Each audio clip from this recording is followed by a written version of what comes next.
Tesla Model 3, is it worth it? This is going to be my review after 1,000 miles of driving. Do I think it's worth it? What do I think about the vehicle? How do I like it? Is there enough room in it? What are the downsides? What are the upsides? Should you buy it? Should you buy it? That's the main thing. Should you buy it? That's the main question. Well, if you're looking for the long-range battery, yes, you should get it right now. If you're waiting for the small battery and or all-wheel drive, then obviously you have to wait. It's a very, very good car. I've had it, I've 1,000 miles on it now, and I've driven it not so much on the highway. I've driven it more on the side roads, and I have to say, it is a very, very nice car. There's a lot of visibility. The view out the dash is enormous, way better than the Model S. I'm very, very pleased with how much you can see. My only complaint is these side mirrors are too small. You really can't see much out of them. They should have been a little bit bigger, but I do understand that that would cause more drag and that would affect the range. The windshield is so low, and with no screen in front of you, you can actually, it doesn't matter where you have the wheel, you can actually put a lot lower and you can see even more out of the windshield. Another thing I like that the Model 3 has that the Model S does not have is sliding visors. I can care less about the light. A lot of people are freaking out, oh, it's got a light. I can care less about that. It's more so that this slides, because in the Model S it doesn't. The sun's always right there and you want to be able to move it out to block the sun. It's a minor thing, but a lot of cars have that, and the Model S does not have that though. Main thing, at first when I saw it, when he unveiled the car, I didn't like it because it stuck out. It looked like an afterthought. It looked weird because I was used to the Model S. But now, being in the car, I actually enjoy it a lot better than the S. With the screen separate, you can have that dash even lower, so you have that more visibility, but the screen is actually oriented in a very good place. It's up high enough, and I am tall. I'm 6'5", so my legs are long, and my knees don't come anywhere near this. It's up high enough and it's small enough where I have plenty of room. Even when I move the seat forward, if people are behind me, there's plenty of room in this. This isn't perfect. No car is perfect. I think this section is too big. This could be narrowed a little bit to leave more room for navigation and other things. This section is way too big for the menu that's in there. The other problem is when you're in navigation, the turns are over here, pretty far over. It's not tipped to you like in the Model S. It's tipped, I think it's like 3 or 5 degrees towards the driver. I do like how responsive it is. It's very fast, a lot like the new Model S's that are out because it has the better computer. The other thing I don't like about this screen is the backup camera. It's really not that good. The Model S backup camera is way better. This, you can see things are kind of washed out a little bit. It's pretty clear up close, but anything far away is not very good, and you can't drive with it.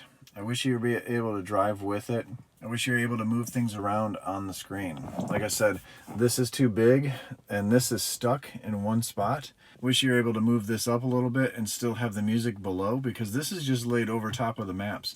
The maps are here and they're always on. I wish, sometimes you don't need the map. I would like to have the backup camera on, slide that up a little bit, have a bar for the music down below, and use the navigation when I want to use the navigation. I don't want it up all the time. These are things that Tesla can easily fix. Their design team, their software team can easily redo this, and that's just a minor update. Maybe 9.0 software kind of thing. I love the piano black finish on everything, but it is a scratch magnet and a fingerprint magnet. You can see some fingerprints there. I did just wipe it off, and you still see the fingerprints. It is nice how you have your phones here.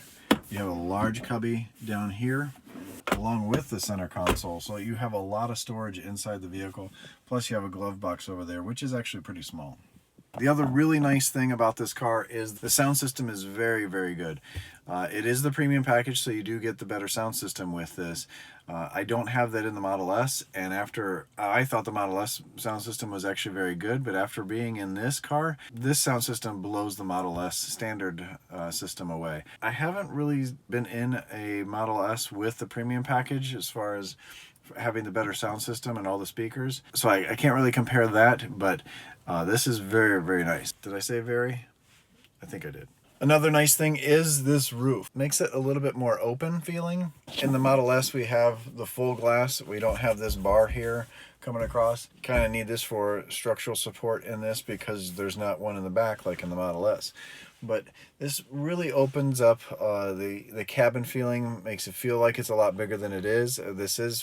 I feel like there's more room in this car than the Model S. The tint is not as dark as the Model S. There's some UV protection, a film that's on there, which actually changes the color of the raindrops that are on there, which is pretty cool. But it does get a little hot in here when you're driving. You do have a very good ventilation system that does cool off the cabin quite a bit. This is the back seat. I actually have more headroom in this than I do in the Model S. And about the same legroom. I actually set the seat to where I would put it if someone was behind me. Again, I'm 6'5". I have about the same amount of room. I think the seats might be a little lower. It gives more room, headroom. I wouldn't be in the back seat very much at all. I would either be in the driver's seat or the passenger seat. And there's plenty of room for the seat to go farther forward. But my kids have about the same amount of room they said in the Model 3 in the back seat. The seats aren't as comfortable in this car than they are in the Model S. This is the vegan leather or the fake leather. I have the real leather in the Model S, and they feel softer. They feel, it's hard to describe. These feel a little plasticky. They don't feel obviously like leather. I guess they're springier. It's hard to describe. You have to sit in both of these to really understand the difference. But some really nice features in the back seat is the cup holders that come down, and the armrest for the kids in the back. And also a headrest that can be popped up and down, which is really nice because most of the time you're not going to have three people in the back seat. Most of the time you're going to have it down out of the way, and that gives you better visibility out the rear view mirror. That rear view mirror is a lot better in this car than the Model S.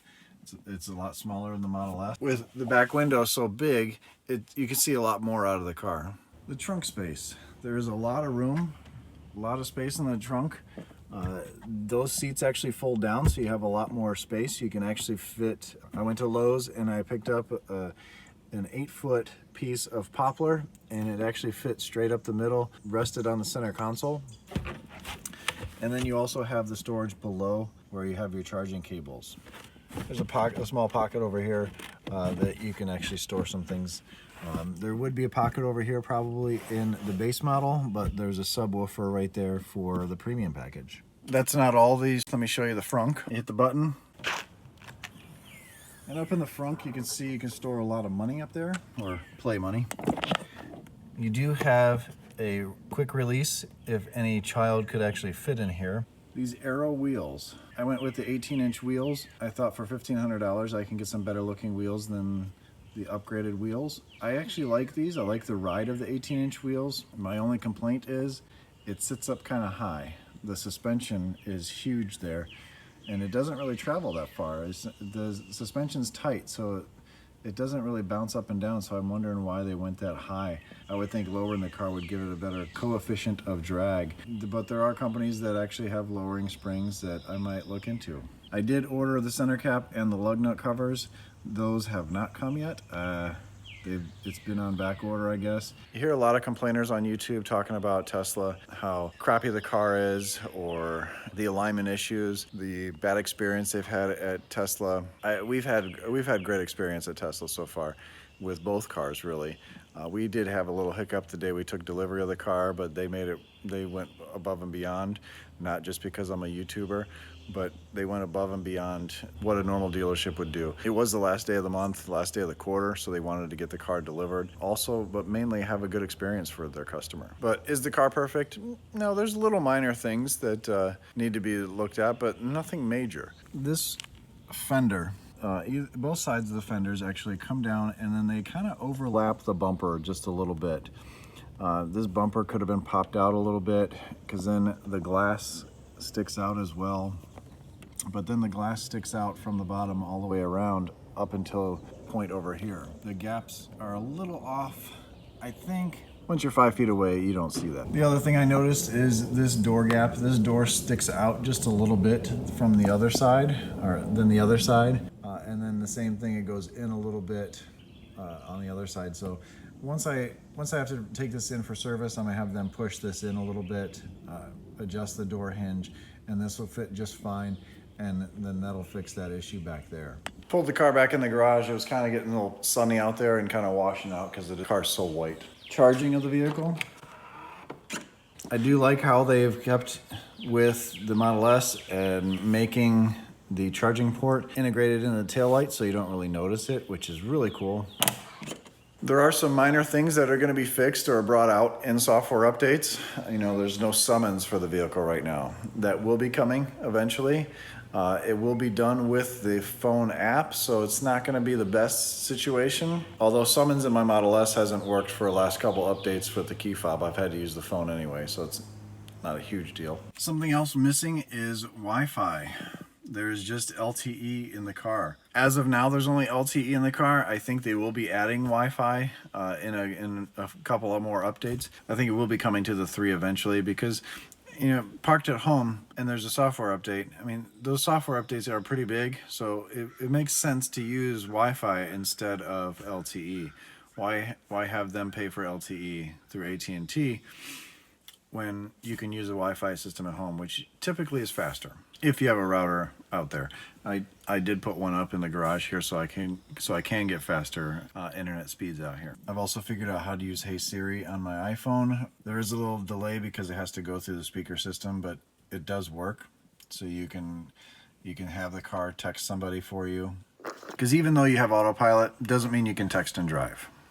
You know who you are, so stop it. But the car is awesome. It's a great car. I am super happy with it. I kind of wanted to wait for the all-wheel drive, the smaller battery, but I'm happy I jumped on this now. I don't really need the all-wheel drive. I thought it'd be better acceleration, a little bit more fun. This is fast enough. This is fun. I don't really need the all-wheel drive for like snowy conditions or anything like that. I'm in North Carolina. It doesn't really snow very much. I've had it a month and a week, so 5 weeks, and I've got 1,000 miles on it. I don't really drive a whole lot. I haven't been to a supercharger yet. I'm going to eventually here. I just haven't gone there yet. I'm planning a trip. I've been waiting. This weekend, I'm actually getting the Autoflex Clear finish put on, the front half. It's a spray-on liquid wrap on the car. Very hard. It's just like paint. You can actually buff it. You can actually wet sand it, but it also has those the same characteristics of those expensive like Expel wraps where it's self-healing. I'm going to do a whole video on that. It's getting sprayed on this weekend. So I have to prep the car. I'm going to clay bar the front, really do a good job, and then I'm going to be in the booth with him when he sprays everything. I'm really excited for that. Once that's on there and once the coating is hardened, I'm actually going to take a couple road trips, go to some superchargers. There's a really big supercharger in South Carolina that I might go to and maybe do a range test on the vehicle. A lot of you have been asking for a range test. That's why I've been waiting. I don't want to get all the rock chips on the front of the car like my wife's car has on it. So that's why I'm waiting. That's why I haven't done it. If you liked the video, please give it a thumbs up. I appreciate you watching. If you have any comments, any questions like that, leave them in the comments below. I do actually answer pretty much all the questions. If not, there's plenty other people on the YouTube nation that will answer questions if I don't know the answers down below. Thanks for watching. Thumbs up, subscribe to the channel because I put out videos Monday through Friday. See you on the next one. Go out and get yours, get a handful of cash, and go out and get your Model 3 right now. Tesla's definitely worth the money.